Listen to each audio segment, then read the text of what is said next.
whatever.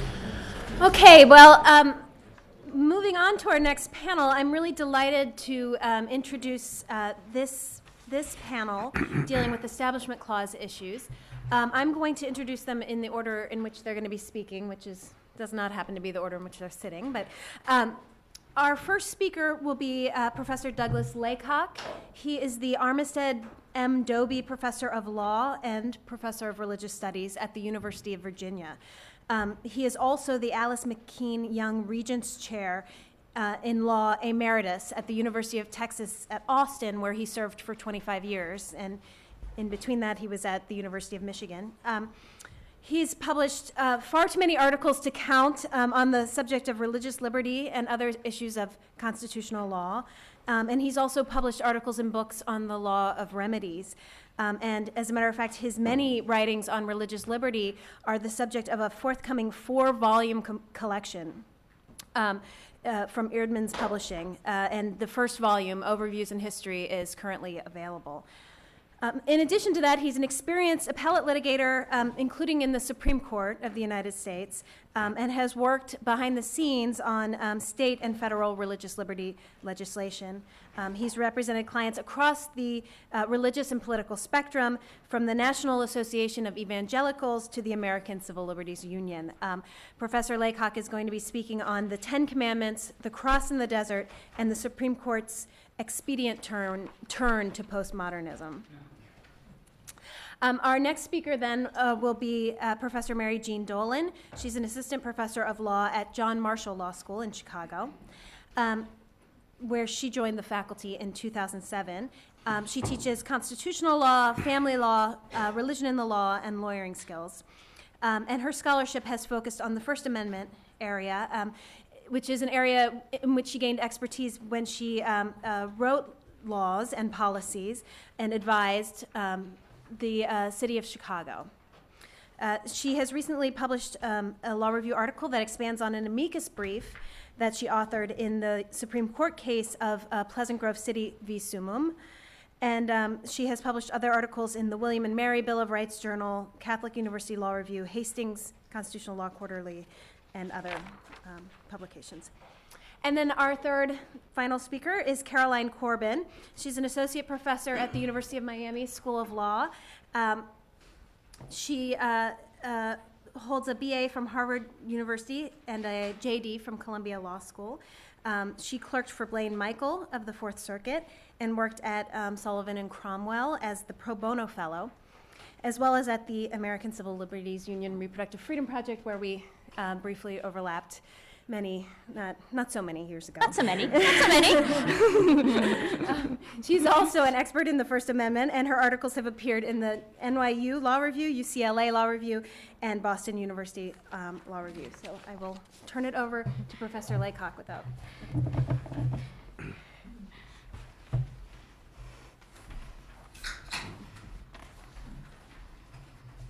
Well, this panel is actually about title of this conference and not about the subtitle. This is not about government compelling or restricting anyone else's speech.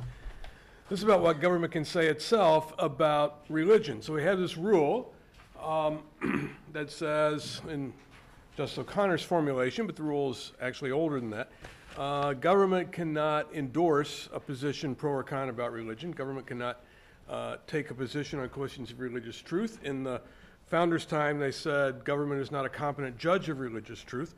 But in many parts of the country, there's substantial political demand for government to violate that rule. And so government lawyers, who have to defend what their clients have done, interpret religious text and symbols to have secular meanings. And they say, well, yeah, that's a depiction of a miracle, but we had nothing to do with religion. This is only about retail sales at Christmas. There's much sham litigation of that sort, and I want to talk about a couple of those cases. Starting with the Ten Commandments, there were two cases in 2005 that came up from different parts of the country to be decided together. I'll talk about Van Orden versus Perry, which was the Ten Commandments monument on the grounds of the Texas State Capitol. It was one of many Ten Commandments monuments around the country donated by the Fraternal Order of Eagles in the 50s and 60s. This is a project that started out small and got very large because at about the same time Cecil B. DeMille was making a movie with Charlton Heston and Yul Brynner about the Ten Commandments. He thought it would be great publicity to have these monuments, so we have Brynner and Heston showed up at some of the dedications, 6-foot-tall red granite monoliths with a condensed text of the Ten Commandments engraved on it. They're pretty much identical around the country, minor variations. The Texas one at the top in large letters, bigger than the rest, says, "The Ten Commandments, I am the Lord thy God," and then the text of the commandments in smaller print that follows. And you know, no one, all the politicians revere the Ten Commandments, but none of them know what any of them say, so let me remind you of a couple. Thou shalt have no other gods before me, all right? Remember the Sabbath to keep it holy, that thy days may be long in the land that the Lord thy God hath given thee. Some explicitly religious provisions and some that have secular equivalents. Thou shalt not kill, thou shalt not steal, thou shalt not bear false witness, but presented here as direct commands from the Lord thy God. Well, so that's obviously not religious. It's about the history of Texas. There are 17 monuments on the Texas Capitol grounds, donated by different people over the years, and they're all about the history of Texas. What's sort of a Sesame Street question? You look at the list, which of these things is not like the others? 15 of the 17 are monuments to people, many of them to military units, many of them to Confederate military units. There's a monument to volunteer firemen who've died in the line of duty. There's a monument to the pioneer women. There's a monument to the children of Texas, Korean War vets, World War II vets. There's a replica of the Statue of Liberty, small scale. That's the only one that's to an idea rather than a person, although there's a person in it. The only one that's religious is the Ten Commandments. The only one that is simply a text is the Ten Commandments.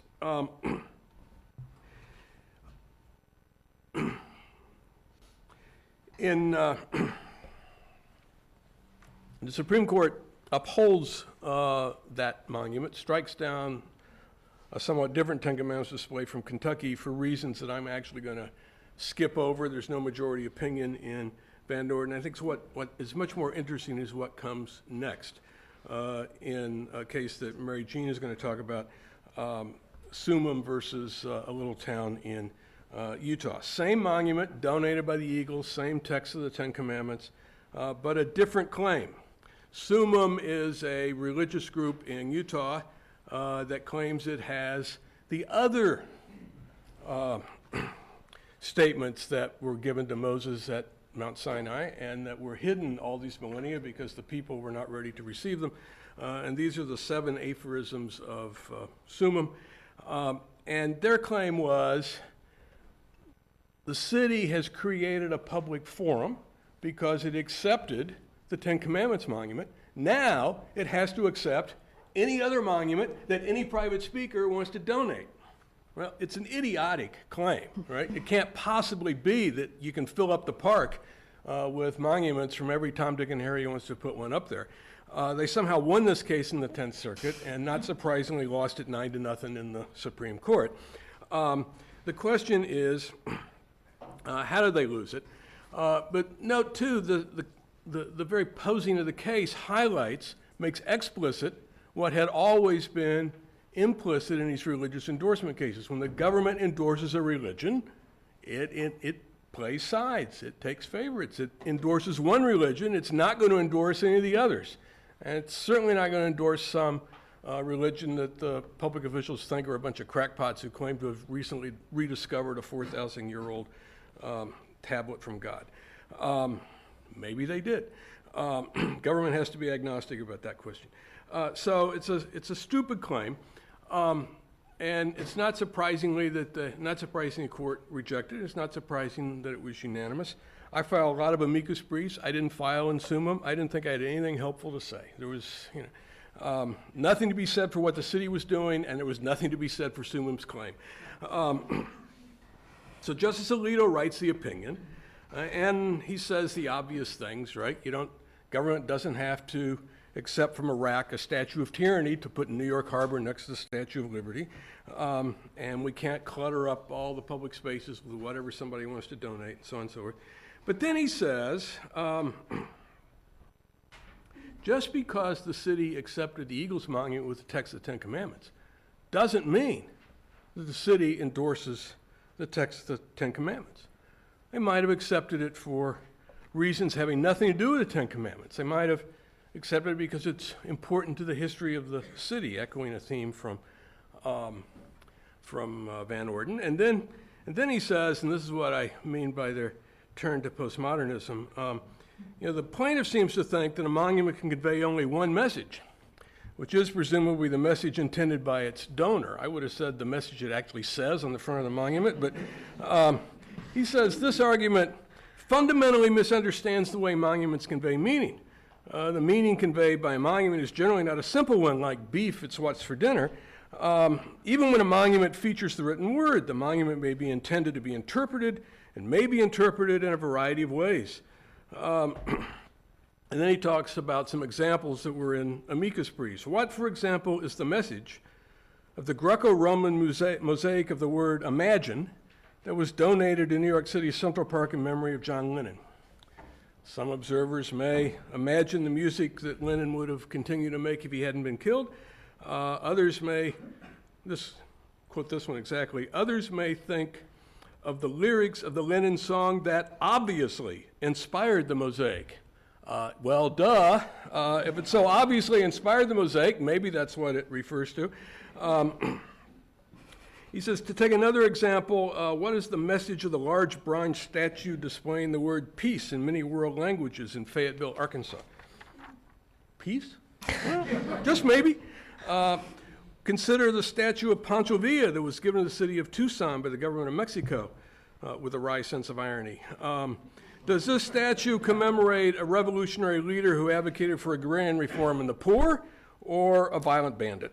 And he's got some other examples. It frequently is not possible to identify a single message that is conveyed by an object or structure.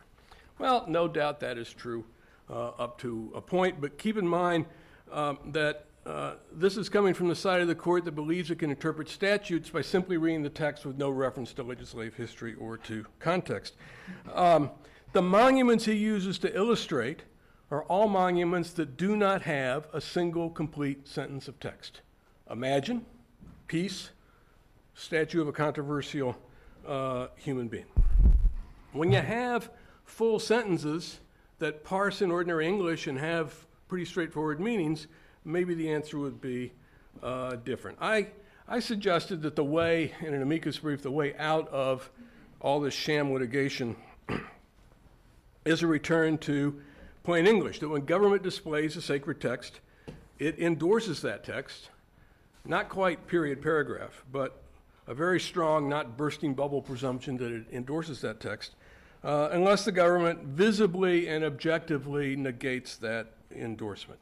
And I think that presumption grows out of ordinary human experience. It is rare to put up a sign that you disagree with. People who put up signs want to further disseminate the message on the sign. And if the government has some unusual intention that does not include wanting to disseminate the message on the sign or on the monument, the reasonable observer that figures so prominently in the endorsement test has no way to know that. So the government has to visibly negate the apparent endorsement. The negation has to be equally open and obvious. It has to be objectively reasonable. It has to make sense to dispel what any reasonable observer would assume, which is that the government agrees with the messages that it promulgates. And we can largely specify the kinds of evidence that exist in the real world that might rebut that presumption. Most importantly and most obviously, a sacred text may be part of an explicit secular message that is objectively neutral with respect to religion. If you put these Ten Commandments displays in a museum exhibit on the history of the Jewish people, or a comparative exhibit on world religions, or a history of great lawgivers, then you see why it's there. And it's not about the truth claim of any particular item in the exhibit. It is about this category that can be studied objectively. The Ten Commandments, Moses with the Ten Commandments on the frieze of the Supreme Court, is accompanied by some guys that we obviously don't endorse. Draco from Sparta, the guy who wanted capital punishment for every offense. Confucius, a whole series of famous lawgivers. That's rather different from the Ten Commandments standing all by itself.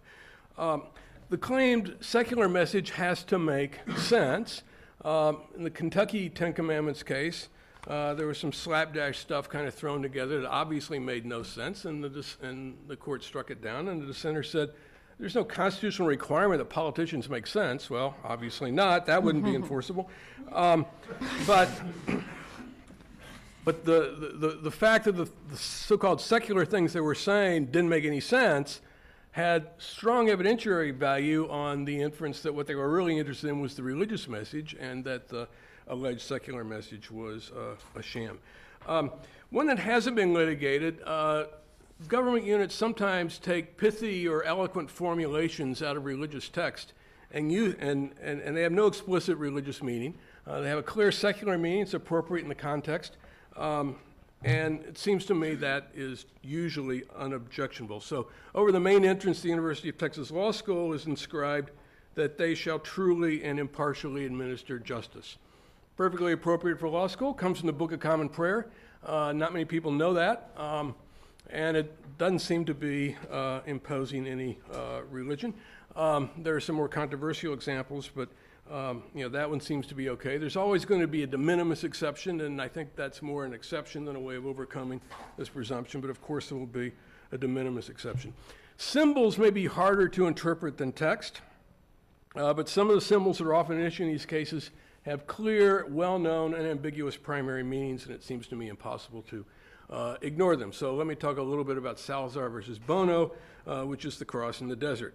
Freestanding cross, no other symbols around it, not on an individual grave, not in a cemetery, just out in the middle of the National Preserve, a cross standing up on a big rock outcropping, and if you climb to the top of the rock, at times there has been a plaque that said this is the cross was erected in honor of America's war dead.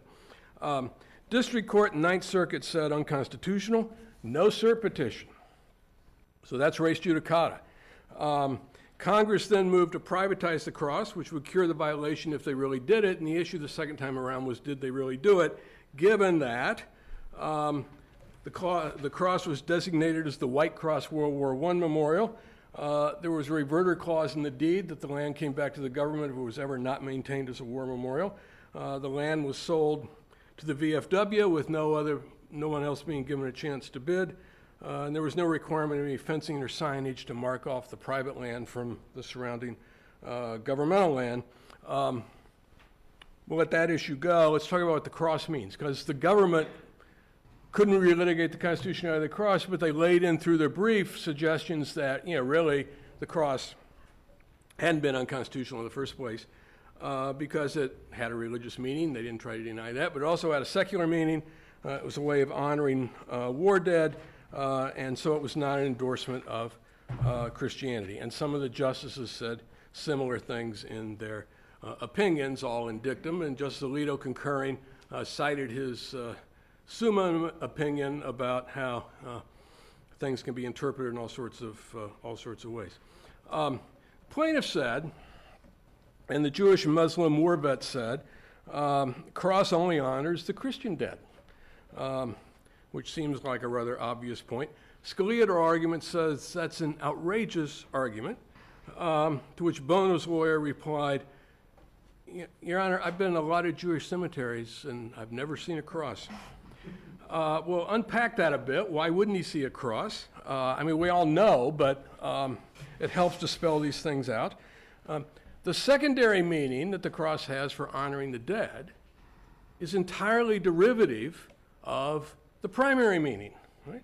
The primary meaning, the cross is a symbol of the Christian belief that the Son of God died on a cross, rose from the dead, and those who believe in him will also rise from the dead and live forever. And rising from the dead is a pretty good deal if you're already dead or if you're expecting to be dead someday. So, yeah, a cross honors the dead because it is a symbol of the resurrection. Right? The secular meaning isn't a separate meaning. It's not an independent meaning. It's simply an application of the religious meaning. And the promise of resurrection is only to Christians. To everyone else, there's not a promise. There is a threat. So, you know, evangelicals have made famous at baseball games and in other venues, John 3:16. But listen carefully, for God so loved the world that he gave his only begotten Son, that whosoever believeth in him should not perish but have everlasting life. And the negative pregnant is made explicit 2 verses later in John 3:18. He that believeth not is condemned already, because he hath not believed in the name of the only begotten Son of God. So the Muslim war vet said, look, this isn't a promise, this isn't an honor, this is a threat. Yeah, this is a symbol of the Christian belief that we're all damned because we don't believe in Jesus. Now, if you look at the opinion polls, most American Christians don't believe that anymore. Even most evangelicals, salvation by faith alone, don't believe that anymore.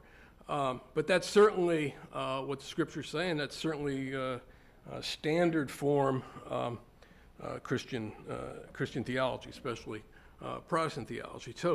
So to say that a government-sponsored cross does not endorse Christianity, it seems to me, is to read Summum as committing the court to a bad version of postmodernism in which no text or symbol has any core meaning. Any text can be manipulated to mean anything. Now, of course, I understand this is all a game of pretend for judicial opinions. Everybody on both sides knows what the cross really means. Everybody knows what the Ten Commandments really mean when they read them. These opinions desacralize sacred texts and symbols, but the religious side takes its win and ignores the opinion. And the clearest example of that is in the litigation over under God in the Pledge of Allegiance, in which the Justice Department filed a brief in the Supreme Court that said, when we ask children to recite that the nation is under God, we don't really mean any reference to God. All we mean is to refer to certain historic and demographic facts that most of the American people throughout most of our history have believed in God. That's all. We're taking the name of the Lord in vain. We're not actually acknowledging God. At the same time the Justice Department was filing that brief, the White House form letter that it sent out in response to anyone who wrote in about the pledge case talked about the importance of the pledge. I wish I brought it with me to quote the key sentence, but they characterized the pledge as a brief and succinct prayer. Now that's maybe a little over the top too, but it's a lot closer to the truth than the Justice Department brief. So we characterize these things in two very different ways. The government lawyers rationalize them in quite implausible ways as entirely secular when they file the brief, and that path lays open for anything the justices want to uphold, and they seem to want to uphold quite a bit these days. But the same politicians say very different things to their constituents, and no one really believes that these explicitly religious symbols and texts actually have secular meanings. The court may take away this whole body of Establishment Clause law by taking away standing, but if they don't do that, they seem well on their way to taking it away on the merits by saying we are willing to believe absolutely any nonsense you want to offer about what these clearly religious texts and symbols actually mean.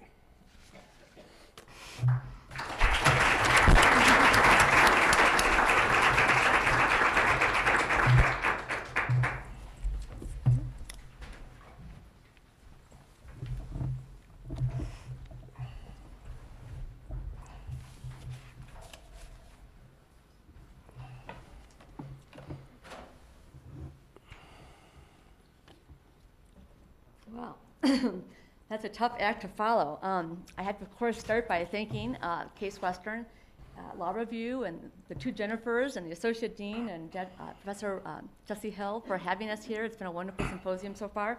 I was very excited about speaking here with two of the scholars whose work I've really admired and enjoyed and read over the years.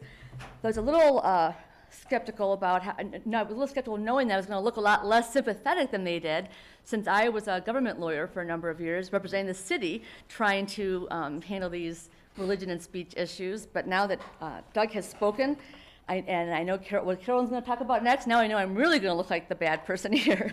But here goes, because I'm going to try to give a centrist view. I want to start with an overview of the intersection between government speech and the Establishment Clause. And then I'm going to look at two issues. First, what do Summum and Buono suggest about the future of the Establishment Clause? And second, what kind of disclaimers can bridge the gap created by an Establishment Clause that has become less sensitive to non-adherence? So my working theories are that the two cases leave the endorsement test intact for now, though it probably will require a name change to survive. And I read Pleasant Grove versus Summum as changing the Establishment Clause calculus. Its government speech holding rested on government's broad expressions of identity and values. Where that includes religiously themed monuments, the new minimum baseline requirement should be explanation of the secular meaning and disclaimers of the religious viewpoint. And I think Salazar versus Buono can be read as applying an expanded endorsement test, one which asks the reasonable observer to consider as an additional contextual factor the social meaning of removing a specific religious historical symbol. And then finally, as historic preservation values merge with a viewer-centered approach, we really do need these context-providing narrative disclaimers. They're very essential in those cases where they do work. So I'm taking an intentionally optimistic position, you might call it foolish even, because it seems to me that that's what's needed most right now, both to guide the lower courts with these cases that they've been given and to persuade the undecided, the centrists, to let go of the less generous approaches that threaten. And I think that the most realistic starting point for a doctrinal prediction is Justice Kennedy's pronouncement in Buono. The goal of avoiding government endorsement does not require eradication of all symbols, religious symbols, in the public realm. I think it's clear that 6 justices will resist ripping out long-standing public statues with religious themes. And so which test is used and what reasons are given are the critical questions right now, with consequences for all types of religious speech questions. So I'm going to use Justice Souter's parting thoughts from Summum as a sobering, if frame, for examining the problem here. He said the interaction between the government speech doctrine and the Establishment Clause principles have not yet begun to be worked out, and this case shows that it's not going to be easy to do so.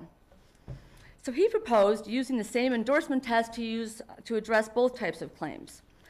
Using his approach, Souter agreed that the 10 Commandments was indeed government speech, which he said meant that it was an expression of the government's position on the moral and religious issues before it. In other words, he's claiming that the court's holding means fairly clearly that through this display, the city is expressing its own religious viewpoint while rejecting another's, which has not been the case in these Establishment Clause cases. And I also do agree with Doug on the outcome of Van Orden being wrong, but I think things have changed a little bit with Summum, as I'm going to describe today. So one of the ongoing puzzles here between the two doctrines is that they work in opposite directions. So building off of Justice Souter's description, in Establishment Clause cases where a government is supposed to avoid expressing a religious message, it typically increases the number of speech objects for purposes of diluting that religious message. Think of the creche surrounded by snowmen and carolers in Lynch. However, the more objects on display, he argued, the harder it then becomes to say that each one conveys a governmental message. And so by taking steps to ward off an Establishment Clause violation, the government risks creating a speech forum, which means losing its government speech defense and being forced to accept unwanted private speakers. And here's an example of one of those unwanted speakers following the 10th Circuit decision in Summum. Now, I want to point out here that what Justice Souter is describing is what I've called core government speech, where the government is allowed to express a particular point of view through private speakers.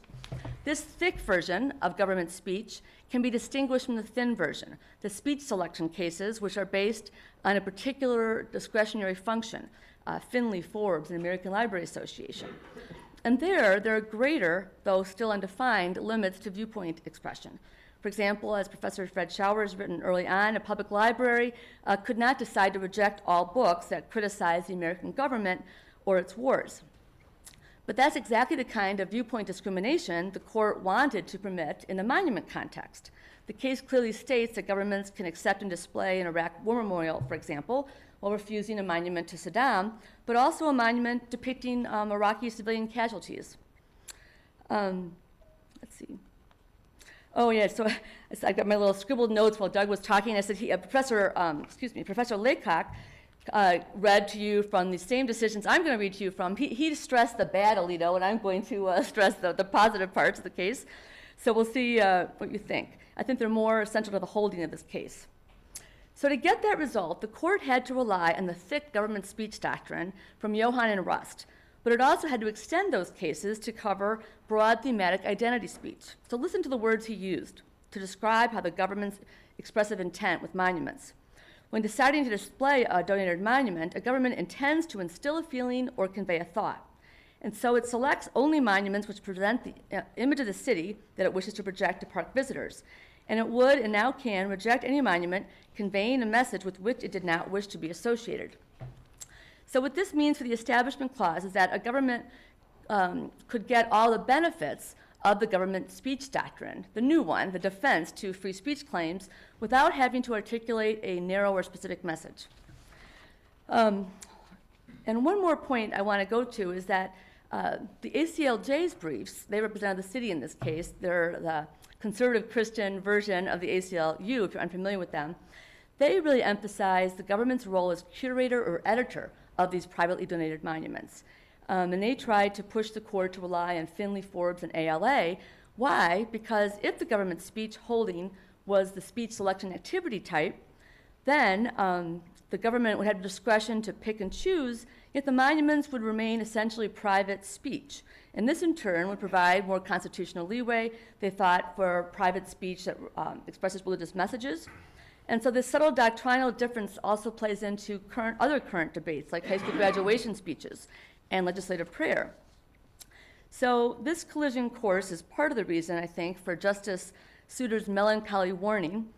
There's a quote, he said, "But government could well argue, as a development of the government speech doctrine, that when it expresses its own views, it is free of the Establishment Clause stricture against discriminating among religious sects or groups.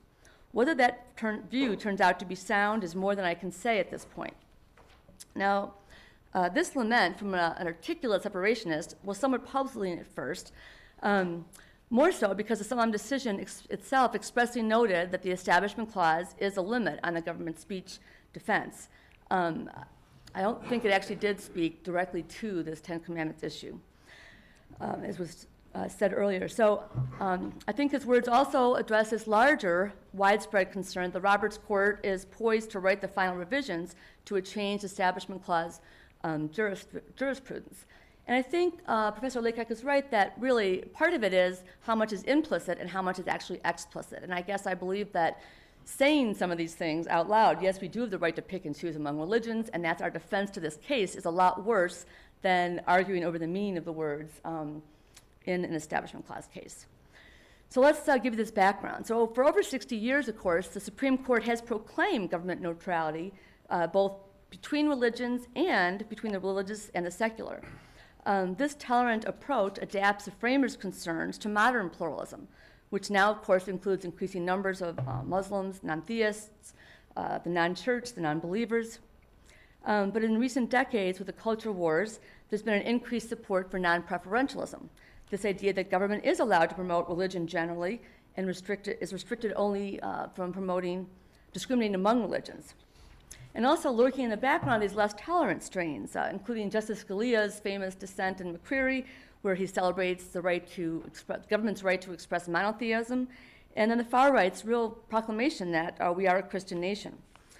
So, and beyond that, in these particular kinds of cases, The two main tests that are there are the endorsement test and the tradition approach. And I think the endorsement inquiry, despite its flaws, is very important to keep in some form because it's viewer-centered and it's flexible enough to respond to changed social meaning. And its rationale, of course, supports a core purpose of this neutrality purpose, the Establishment Clause. It talks about the reasonable observer perceives a message of government endorsement of religion. The symbol can be invalid because it communicates to non-adherents that they're outsiders and to adherents that they're favored insiders. And if you focus only on history, it's inherently indifferent to how a religious display affects viewers and to shifting cultural norms, right? Instead, the judges focus only on the government's past practice, and frequently those opinions refer causally to our history and our religious traditions.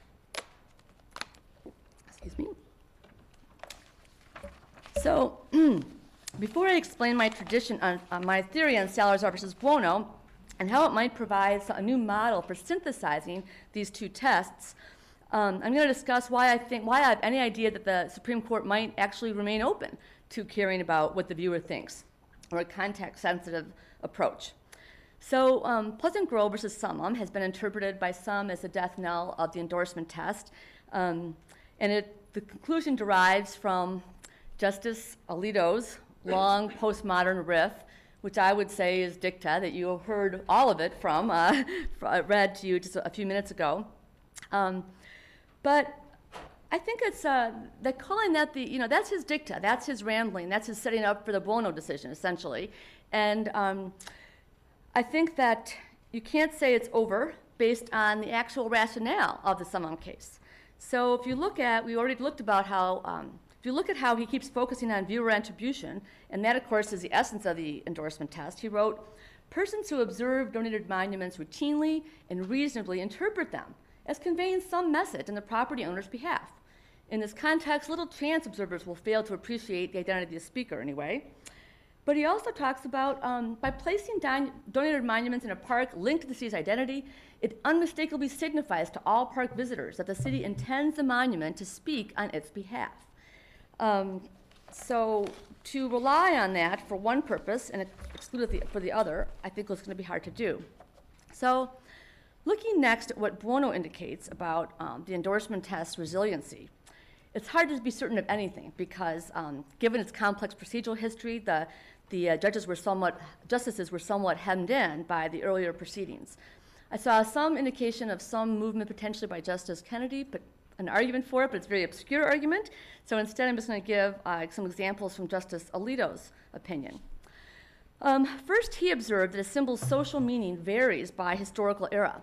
So when the cross was erected in 1934, and for some time thereafter, its social meaning as a symbol of World War I war dead would have been instantly recognized by viewers. Also at the time, it's this very isolated desert area. It's talked about as being a Mojave Desert Preserve. Well, that actually didn't happen until 1994, some 60 years after it had been put up. And I've done some reading on how these western lands are used, and they really are kind of open lands used by private parties for all sorts of purposes until the government claims them back. So that gives another context too. But he also talked about, very importantly, that it's completely different. A reasonable observer would not view the land exchange as the equivalent of the construction of a new or official World War I memorial in the National Mall.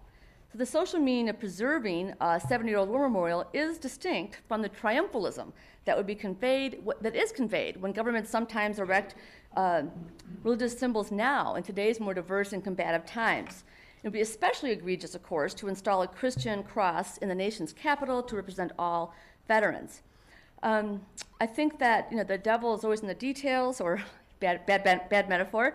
But the story of the Muslim veterans and how they felt thinking of this cross being memorializing them is very poignant, but so too is the story of these war-wounded World War I veterans off in the desert putting up this cross, which is a symbol to them at that time. And I'm not at all trying to defend the making of it as a national memorial. That's, if we have time at the end, I'll talk about that. That's government speech. That's ridiculous. But in this particular case, It's not the only World War I memorial. There's actually, I found out later after the case, there's a couple of dueling monuments now who are duking it out about who will be the country's official World War I memorial. So that kind of puts it in a different context as well. So now I want to show you what I mean by my claim. Okay, well, part of my thing is gone. That's okay. My claim that these two key Buono opinions, Kennedy's and Alito's, could be characterized as synthesizing the history-based and the current social meaning approaches into a sort of expanded endorsement test. So just as Kennedy said at one point that when a reasonable observer assessed the cross's message, the relevant factors should include considering that the land transfer was Congress's response to this Establishment Clause dilemma. It couldn't remove this long-term war memorial without conveying disrespect for those whom the cross was seen as honoring. Similarly, Justice Alito thought that the land transfer would satisfy the endorsement test, in part because a well-informed observer would appreciate that it was designed to eliminate any perception of religious sponsorship stemming from its location on federally owned land, while at the same time avoiding the disturbing symbolism associated with the destruction of a historic monument. So my thinking is this: if you look at this continuum, number one represents the original endorsement test, where the reasonable viewer was thought to derive the meaning by looking at the visual surroundings, the immediate physical surroundings, kind of the casual passerby. And the second point along the continuum is what happened after Capitol Square versus Purnett, where it was clarified that the reasonable observer is actually charged with knowledge of the history and context of the symbol and the location, how it's been used. So Justice O'Connor used the term of the informed citizen. And this third position adds this additional factor that I'm saying was added for the first time in the Buono case. So while not fully articulated, the idea seems to be that if the reasonable observer was aware that the parcel was transferred to the VFW, and that the government's purpose was to avoid tearing down a cherished World War I memorial erected in 1934, then the reasonable observer would not perceive either the transfer or the newly privatized symbol as a government endorsement of Christianity. Perhaps we can call number three the open-minded or the political observer. Over there on the left is the reasonable adherent, the reasonable non-adherent, a great idea whose time has never come. And then off to the right would be the historical approach, which basically the judge who looks at a symbol without regard to the specific context, without regard to how things look in our time, and just says that this is part of our history. So avoiding that direction is the goal of my effort here to try to fold Buono in to the endorsement test tent. Got to talk even faster now. So my proposal post summum was that if we are going to say that government speech defense can be used in support of religious/historical monuments, the only way that can be done without violating the Establishment Clause, in my opinion, would be to have disclaimer statements that are more than just disclaimers, that really explain the context, provide the narrative. The governments are using these secular reasons in litigation. They should be required to put this up as a condition of doing it. So I think that now it's a different question. I think it's a different question because it's an affirmative statement by government that, yes, you can post this monument because it's your identity speech, and you can pick and choose among what you're going to put up. It has a different level of magnitude than what happened in Van Orden.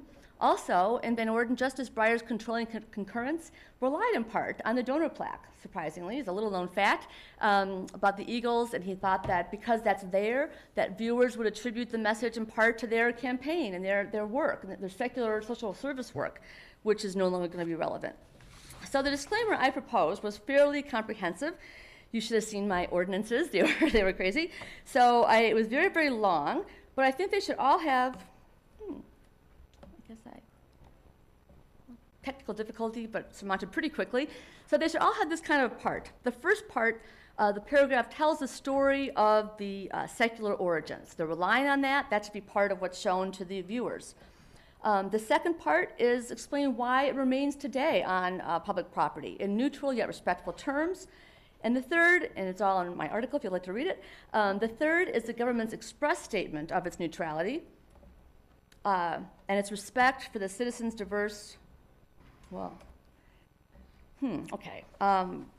belief systems. I guess that's why some people decide it's not worth it, right, when it goes wrong. So,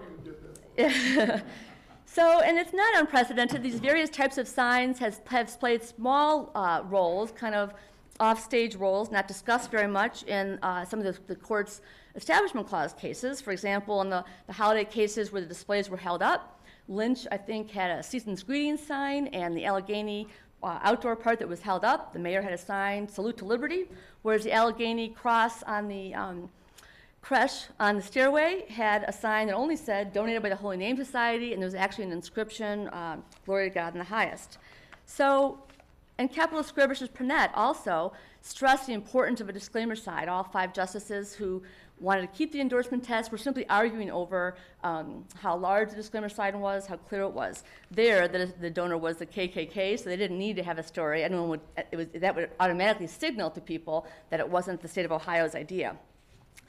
Some people, okay. Well, and I have some wonderful examples in an article I wrote about disclaimer signs that cities have put up when they don't want to be associated with what has now become a politically incorrect statute, and they try to tell why it's still there. So it can be done. And it's optional in other cases, but the Establishment Clause imposes an affirmative obligation to correct any reasonable misimpressions of religious endorsement.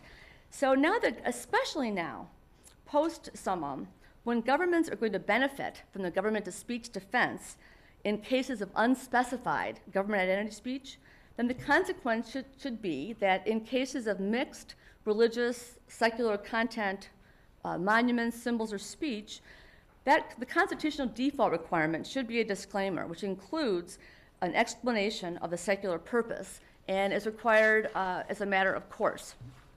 I'm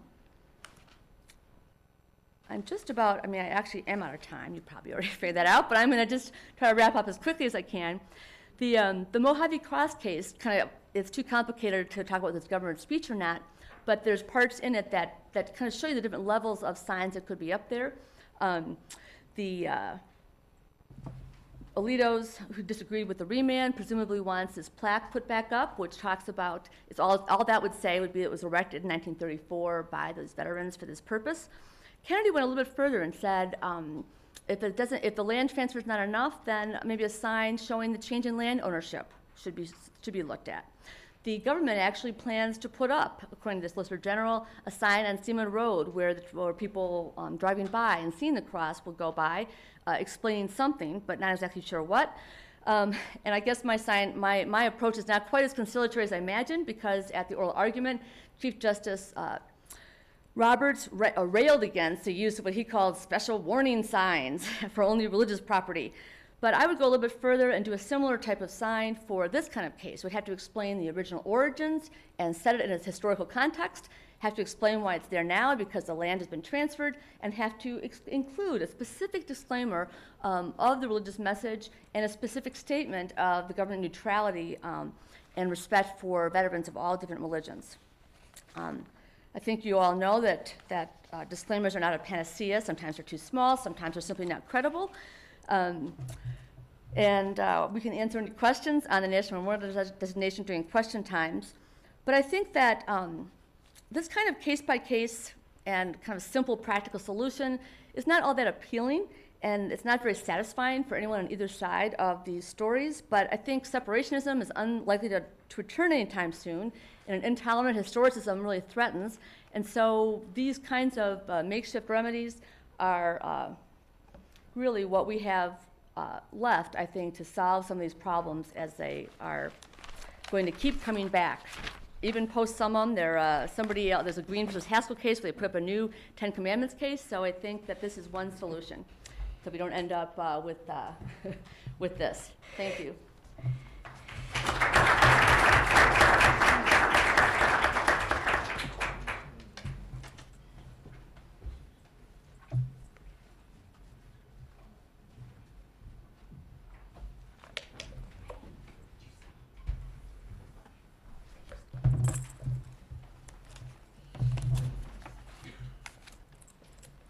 So Doug Laycock gave one reason why there should not be government religious speech, and that basically that it is clearly endorsing religion, and any claim to the contrary is a sham argument. And I completely agree with that.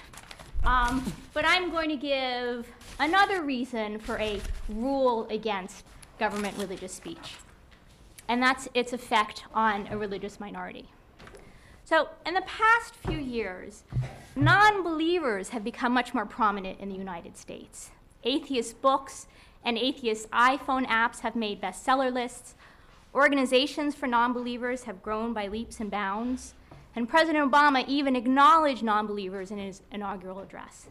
At the same time, non-believers still make up a small minority in the United States, and they remain disliked, distrusted, and not truly American in the eyes of many. Indeed, atheists are regularly stereotyped as immoral and unpatriotic.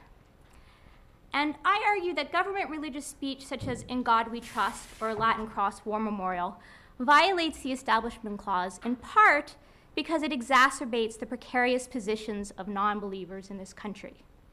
One of the main goals of the Establishment Clause is to protect religious minorities, including non-believers. Government religious speech, however, undermines both the equality and liberty of non-believers. And so this presentation has 4 parts. First, I'm going to provide some background on the long-standing discrimination and prejudice that atheists have faced and continue to face in the United States. Next, I explain how government religious speech undermines the equality of non-believers in 2 ways. 1, by sending a message of unequal worth, and 2, by perpetuating negative stereotypes that lead to discrimination. Then I argue that government religious speech also harms the religious liberty of non-believers in 2 ways, by either coercing non-believers to participate in religious exercises, or at the very least, by contributing to the widespread prejudice that keeps non-believers in the closet. And I conclude by arguing that government has no strong interest in continuing this type of religious speech, and that claims about hostility to religion, if it's eliminated, are actually misplaced. So historically, atheists in the United States could not hold public office, testify in court, or serve on a jury. And this official discrimination persisted well into the 20th century. So, for example, the Supreme Court of Georgia held in 1963 that while it was not necessary for a witness to believe in a supreme being, it sure was desirable, and that a lack of faith is a matter to be considered in passing on credibility. Meanwhile, in 1992, South Carolina was still trying to enforce its constitutional provision banning atheists from public office. And today, a parent's non-belief can work against them in custody decisions, as courts regularly give custody to the believing parent over the non-believing parent. Right? In 21st century America, Americans do not like and do not trust atheists. And polls show that Americans view atheists more unfavorably than any other minority, and that includes regularly discriminating against minorities like Muslims and gays and lesbians. Right? Atheists may no longer be officially barred for office, but good luck to them getting elected, right? Because over 50% of people said they would not vote for an atheist, even if otherwise qualified, even if nominated by their own party.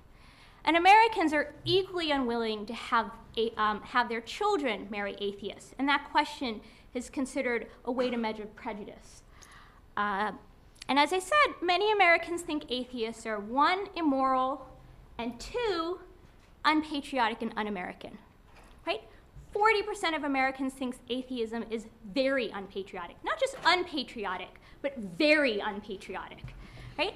And up to 1/2 of people have told posters that atheism and morality do not mix, right? You can't be atheist and a moral person. One atheist describes how people have sort of physically taken a step backwards when they find out he's an atheist. And another one relates to how she's been asked, well, what stops you from going out and killing people if you don't have religion? And this prejudice can have devastating consequences to atheists in both their public and private lives. So some examples of hostility that's followed an atheist coming out of the closet include a town trustee who had served intermittently for 20 years was recalled from office when people found out he was an atheist. A high school student who was threatened and harassed by her classmates to such a degree that her parents decided to take her out of school and homeschool her instead.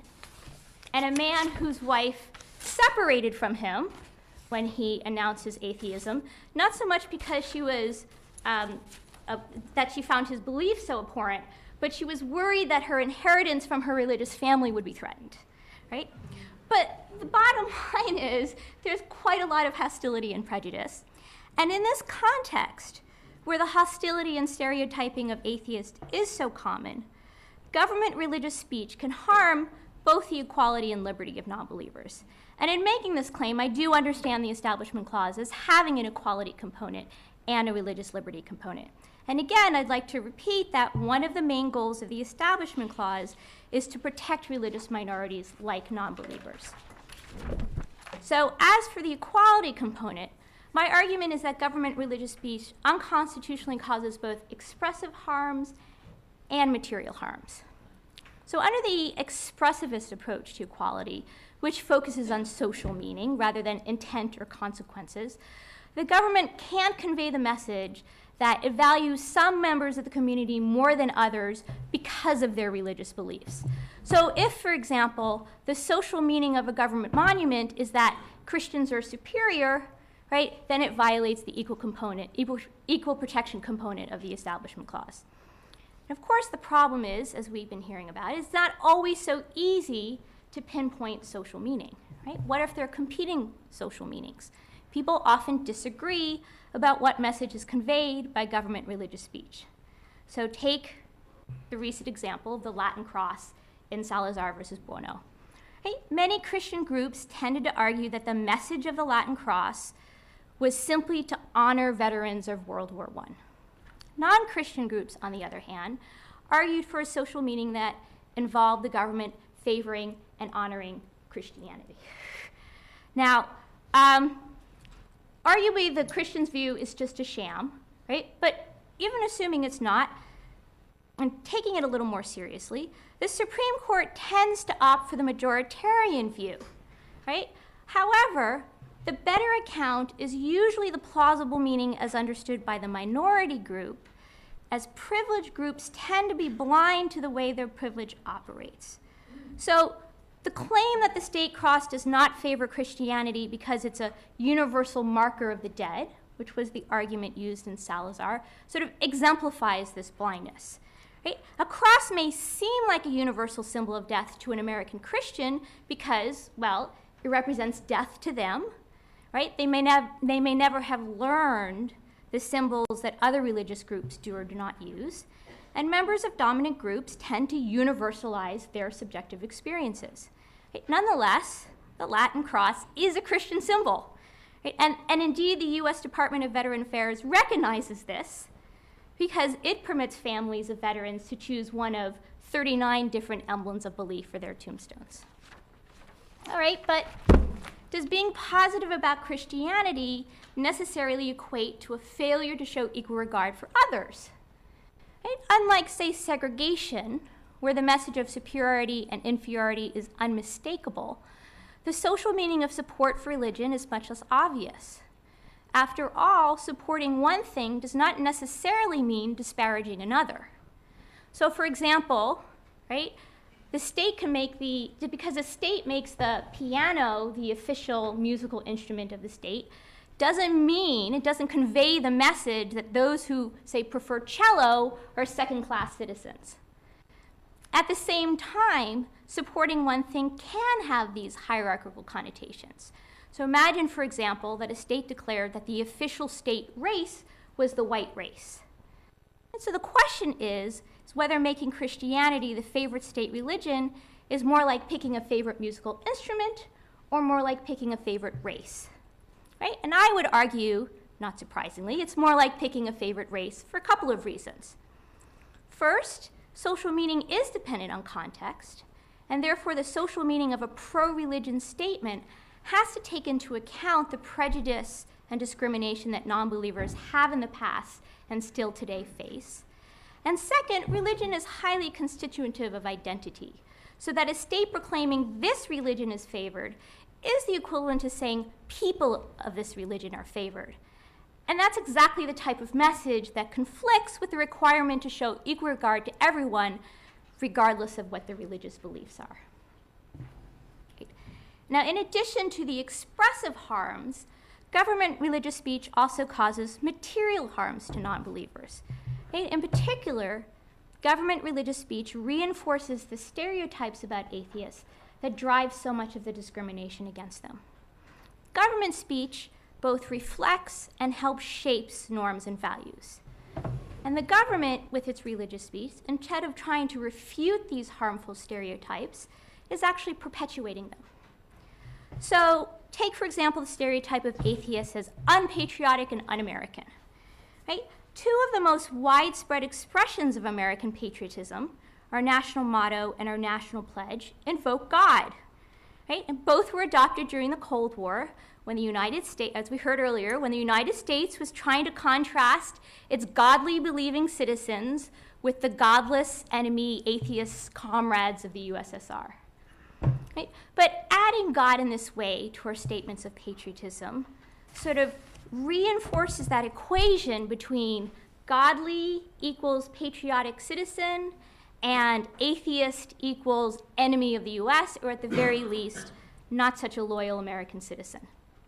Right, so in this way, the government perpetuates a stereotype that results in discrimination, that deprives atheists of equality in politics, employment, education, custody decisions, and makes them outcasts in their own families, communities, and country. But wait, there's more, right? Government religious speech can also undermine the religious liberty of non-believers in two ways. One, it can coerce them into participating in a religious practice, right? And two, by perpetuating the negative stereotypes about atheists, it helps create a climate in which atheists don't feel free to follow the dictates of their conscience.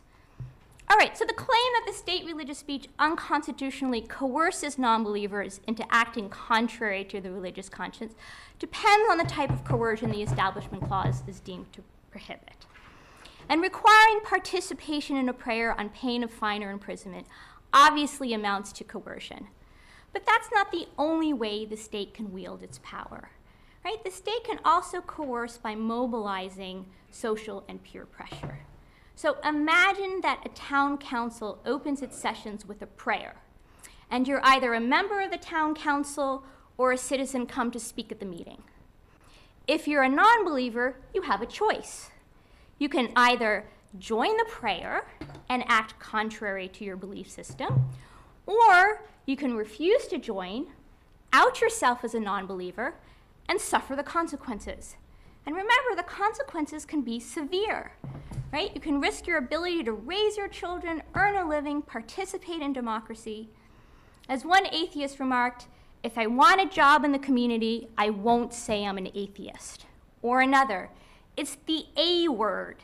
You commit social suicide as a black person if you say you're an atheist. So to argue that non-believers feel no real pressure in these circumstances is really to deny the reality of being atheist in America. All right, but what about the passive displays, right? Passive displays, or speech unconnected to any ritual or practice. In God We Trust and Our Money doesn't force anyone to do anything, even indirectly. But I would argue that even this type of government religious speech can cause harm to religious liberty. Because by reinforcing the negative stereotypes about atheists, it helps create a climate in which atheists do not feel comfortable about following the dictates of their conscience. And as a result, many choose to stay in the closet and pass as believers. And the personal cost of pretending to be something you're not and acting contrary to your beliefs can be very high. Right? At the very least, it requires taking on the identity of a liar. And atheists do regularly report feeling dishonest about keeping their beliefs a secret. Thus, the argument that government religious speech is essentially harmless, or at worst just offensive to non-believers, overlooks the real harms to equality and liberty.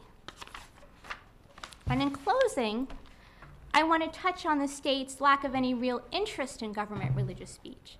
So both secular and religious justifications have been offered. So secular justifications include reasons like the national motto is meant to unite us as a country, or the Latin Cross Memorial is meant to commemorate the sacrifice of World War I veterans, and these are both worthy and important goals. Yet both can be achieved by wholly secular means, and in fact, wholly secular means would more successfully accomplish these goals. For example, a more inclusive symbol would better honor all World War I veterans, Christian believers, non-Christian believers, and non-believers alike. Right? I mean, one of the most moving war memorials we have in this country is the Vietnam War Memorial, which has no religious imagery. Another justification focuses more on the harm to religious believers, some of whom argue that dismantling the war memorial or striking God for our motto actually shows hostility to religion, which is directly counter to the goals of the religion clauses. But there are several reasons to reject this claim. First, it conflates Christianity with the religion. Replacing a Latin cross with a secular symbol doesn't show hostility to Buddhists or Hindus or Wiccans or Sikhs. Right? And second, a secular government is not the equivalent of an anti-religious government. On the contrary, the driving motive in having the government refrain from speaking religiously is to treat all religious beliefs equally and to ensure that all can flourish. Finally, government silence does not affect the equality or liberty of Christians in the way that current government religious speech affects the equality and liberty of non-believers. So government silence on religious doesn't perpetuate any negative stereotypes about Christians in the same way that government religious speech perpetuates negative stereotypes about non-believers. And it's true that while removing government religious symbol may work a change in the status of Christian believers, it's from privileged citizens to equal citizens, not equal citizens to second-class citizens. Furthermore, government silence on religion doesn't create an atmosphere where Christians are hesitant or even afraid to go to church or otherwise practice their faith, in contrast to the way that government religious speech contributes to the atmosphere of hostility that makes atheists want to pass as believers instead of living an authentic life. So given the very weak justifications for government religious speech and the genuine harms to the equality and liberty caused by the government speaking religiously, the Establishment Clause should be understood to bar government religious speech. Such a rule would best help the Establishment Clause accomplish its goal of protecting religious minorities like non-believers.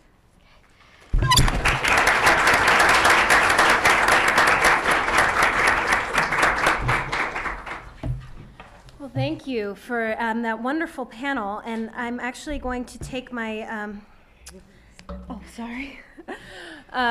my position on the bully pulpit and take the opportunity to ask the first question here, and then I'll open it up. But I think, like all three of the panelists, I am also a fan of the endorsement test, at least in principle. And I guess this is kind of a question for everyone, because I appreciate the sort of effort that seems to unite these presentations to maybe take Professor Schauer's challenge and try to come up with some rules to make sense of this area. But I wonder whether there are limits to what rules can do here. And I tend to myself, although I believe in the project, I also have a real degree of pessimism about it, because I wonder whether the sort of fights over meaning here are so profound that even attempts to require the government to say, negate explicitly religious language, or to place disclaimers, or to say, well, that to have a hard and fast rule against sort of Christian superiority type messages or anti-atheist messages, whether those are sort of doomed to failure, because no one can seem to agree about what any of these things really mean, and that once the government puts a disclaimer up or some other attempt to negate a message, whether there isn't going to be all kinds of new questions that can be raised about that in terms of was it big enough, was it sincere, is it kind of a sham, is it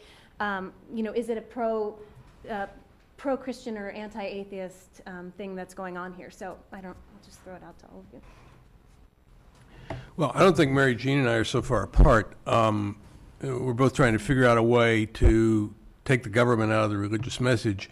I think, her way is probably more politically realistic.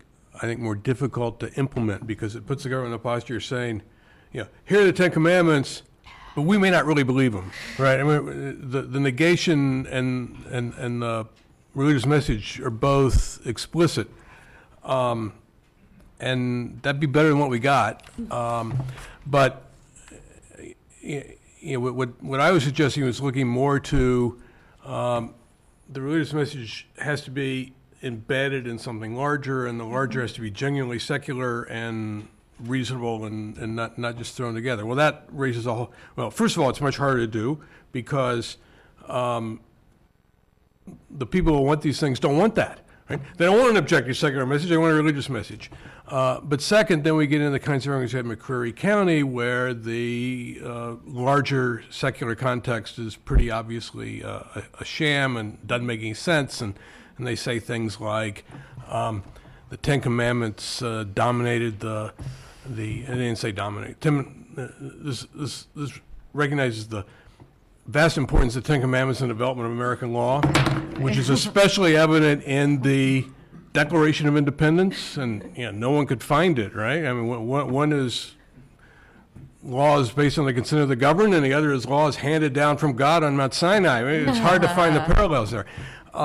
So, all of these things are politically difficult, and certainly Professor Corbin's vision isn't going to be achievable. There will always be a de minimis exception, right? They will not take "In God We Trust" off the coins, at least not in the lifetime of anyone in this room.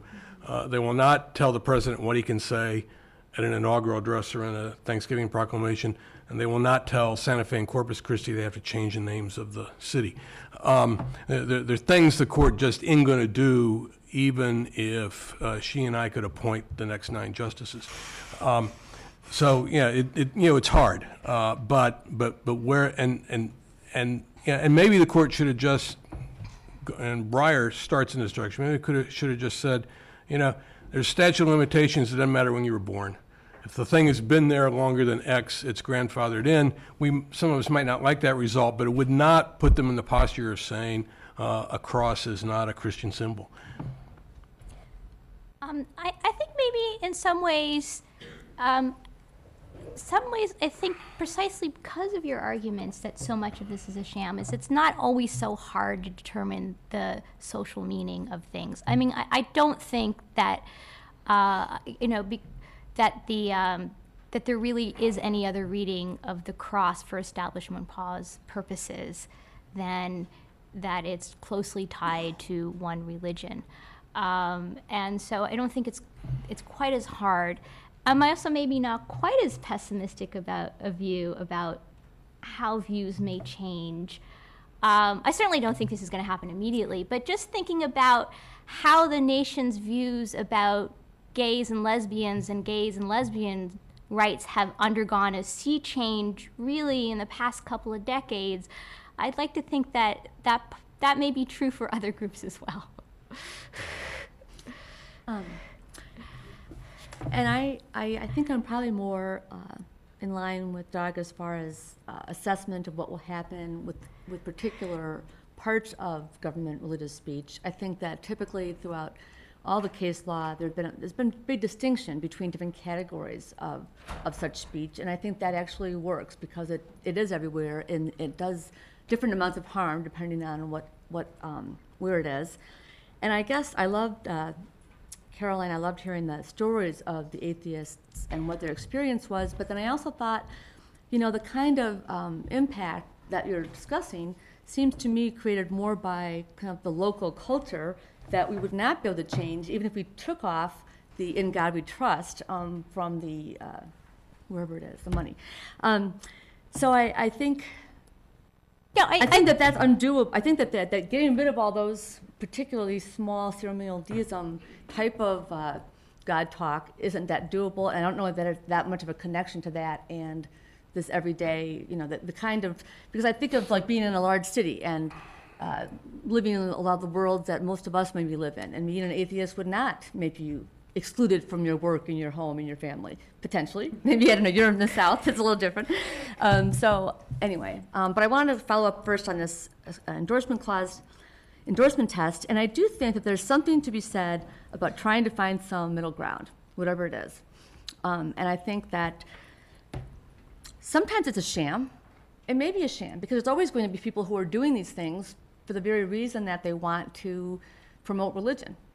We've talked about a couple stories, background stories about people not really changing their ways, but at the same time, to the extent that you can come up with rules that people have to obey that are simple, like putting the source of law, putting the Ten Commandments in this elaborate source of law display, which was done just so that they could win a lawsuit, it's still maybe better. It's still maybe in advance to have it that way than not.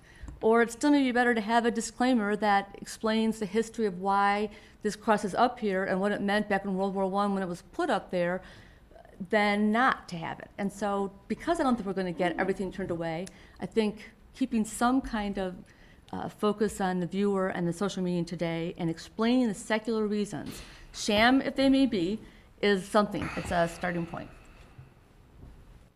Carl, I wanted to ask you can you wait for the... Jessie, can you get like that? I wanted to ask your thoughts about the limitations on the selective acceptance concept in summum. In particular, they talked about this in the context of permanent physical monuments. Right. And do you think that having a forum which is physically foreclosed by such things as a permanent physical monument will act as some kind of limit on the idea of selective acceptance? And if it doesn't this just become viewpoint discrimination? I think in the contrast, for example, to all of those wonderful license plate cases where we now have, we believe. That forum is obviously not foreclosed. You can always do more license plates. Will that be a tenable basis upon which to distinguish some of these cases? Well, it might be. I don't think, when you have a live speaker who's a private citizen, I don't think the court is likely to say, well, the government can say, we're going to let Jessie speak because we endorse her message and it's really government speech, but we won't let those crazy people on the panel speak because we don't endorse what they say. Anything could happen, but I don't think they're going there. But there are other contexts where this is being litigated where the forum is not necessarily so limited. So these cases about prayer at city council meetings and in the legislature, where Marsh v. Chambers says it's okay to have a prayer there, and then some legislators have a chaplain, but a lot of city councils in particular rotate through the clergy of the community, right? And then, but the imam never gets invited, or actually there's a county in South Carolina having these cases where the Muslim imam was invited, but the Wiccan was excluded.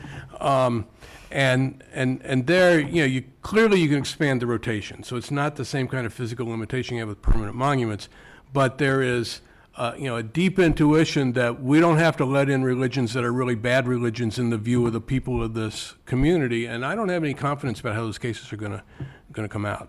The Seventh Circuit had one that mooted out. The county that wouldn't allow the Wiccan won, and the Fourth Circuit and the Supreme Court has so far stayed out of it. I don't think that the permanent monument part played as big a role as you might think, because essentially they could have simply taken care of all the permanency issues and just said we only have room for 50 monuments in this park, and then done it on some kind of neutral way, a lottery, first in time, that sort of thing. I think all the part in that decision about forums and numbers didn't really make any sense because they really wanted to be able to have particularly viewpoint discrimination.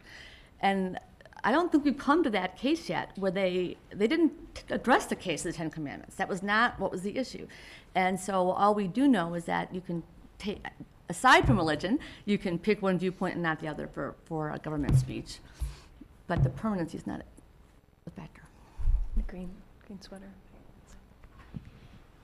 I would like to ask Professor Corbin a question.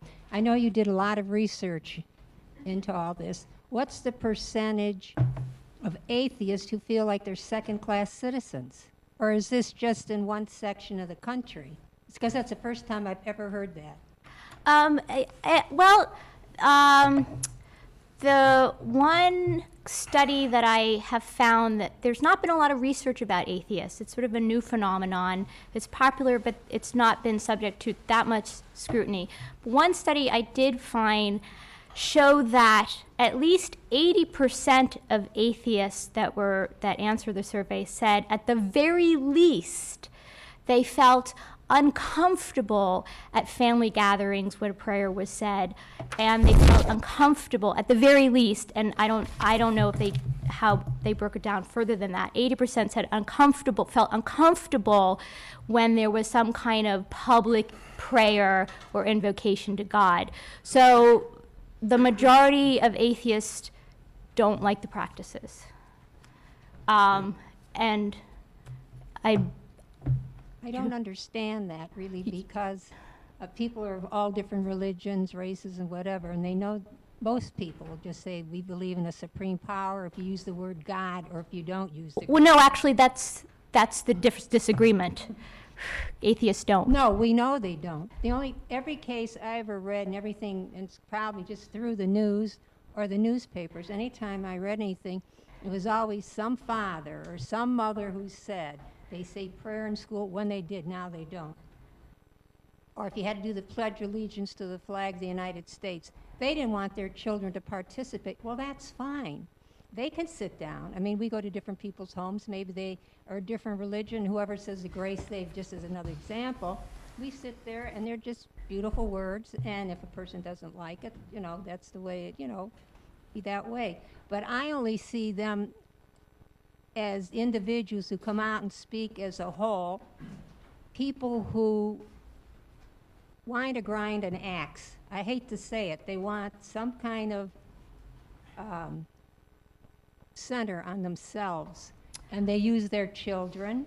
And it's basically is what you usually hear is the children, because at least I know in a big city like Cleveland, I don't know anybody who's ever said anything about anyone who's an atheist. We won't hire them, we won't talk to them, we won't see them. We just accept them as any other person. Well, my guess is that there are a lot of atheists who don't say they're atheists precisely because they fear the reaction when they do reveal themselves.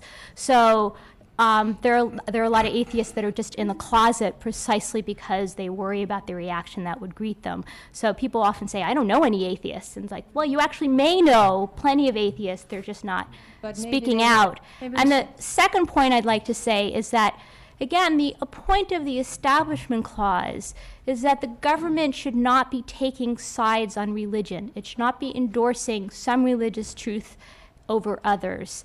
And whether or not people are offended by the government doing that or not, there are very good reasons for the government not doing it.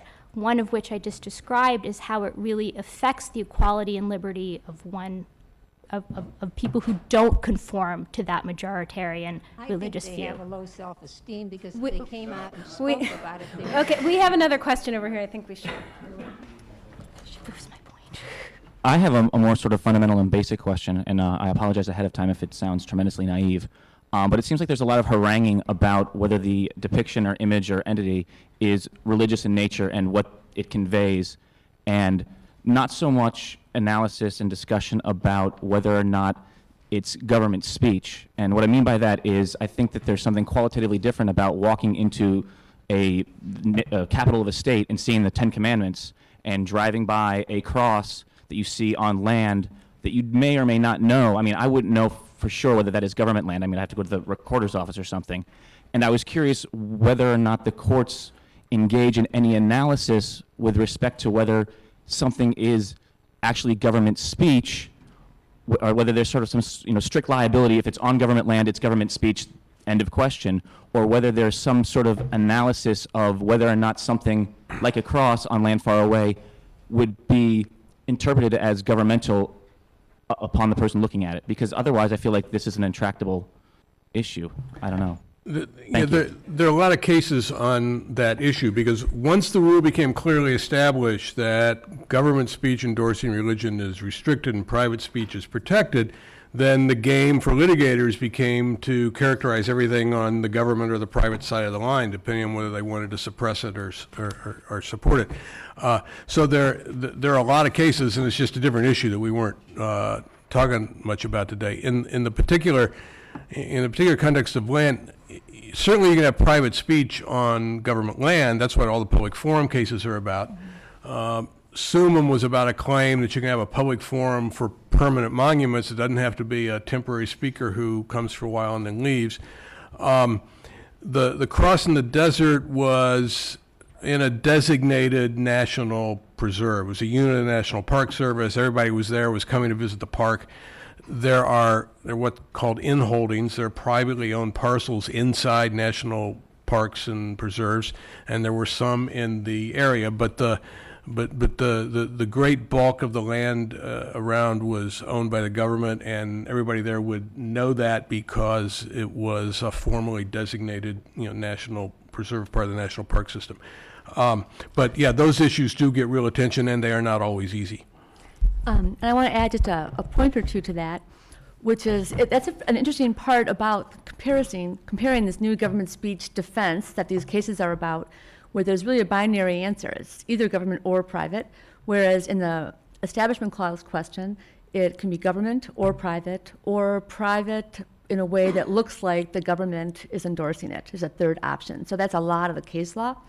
And courts do look very carefully at, they don't always come up with the right answers, but it's always part of the analysis, whether it's by the seat of government or whether it's in a desert. I think there's something in the Buono case and Alito's concurrence about in a place that only a rattlesnake, would see it. So that made a difference, whether it was in the National Mall or in this desert location. And it was interesting delving into this case. When you first hear about this case, it's so outrageous. It seems so clear-cut that it's unconstitutional and should be yanked out immediately. There's a great quote. I think the plaintiffs talk about it being a donut hole in the midst of this 16 million acre national preserve. And so I was kind of interested to find out, one, it's actually more like Swiss cheese. There's a few ranches right around there. Two, Frank Buono, who worked at the preserve, had to, he didn't know. When he first saw that cross, he had to go look up the land records to see if that particular spot was private or public. He didn't know before he brought that lawsuit. So, but these appearances and what facts you're basing your conclusions of whether it's unconstitutional or not, it's all very tricky, but they do take it into account. And the issue in a lot of these Establishment Clause cases is it's a private speaker, but that speaker has been given preferential access by the government. So if you want to talk about religion, you get to use the microphone or you get to use the public lands, and you got a different message you don't.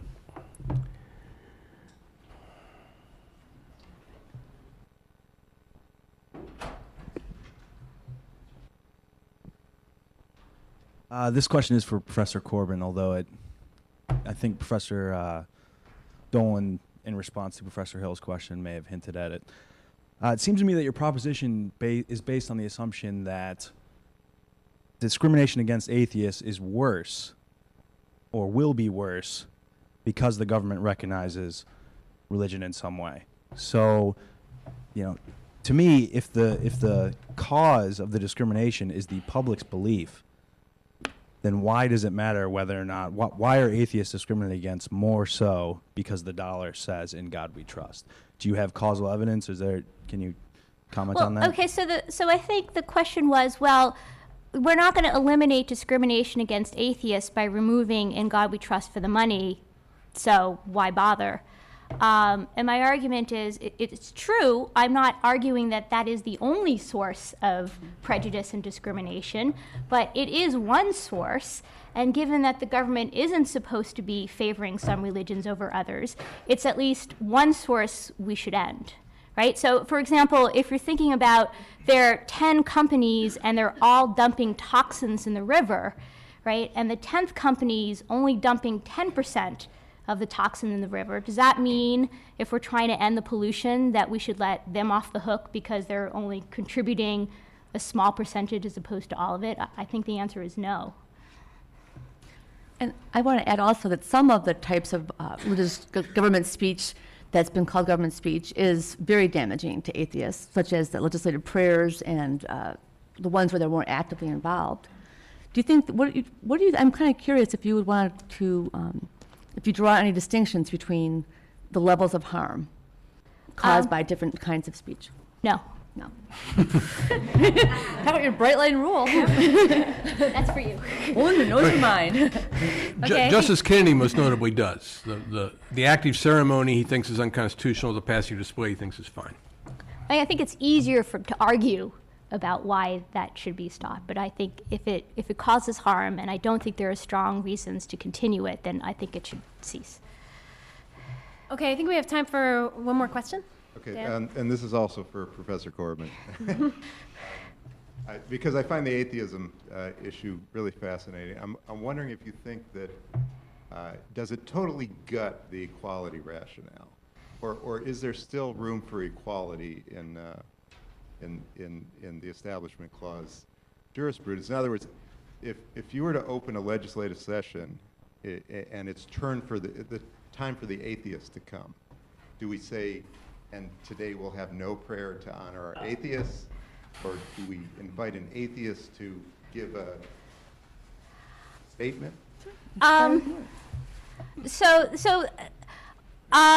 Okay, so my first reaction is the analogy where we're trying to some way to honor everyone, all believers of all kinds. Is there any way to ever do that? And maybe with, given a particular context, maybe a moment of silence, right? Where everyone has a moment to do whatever it is they want to do.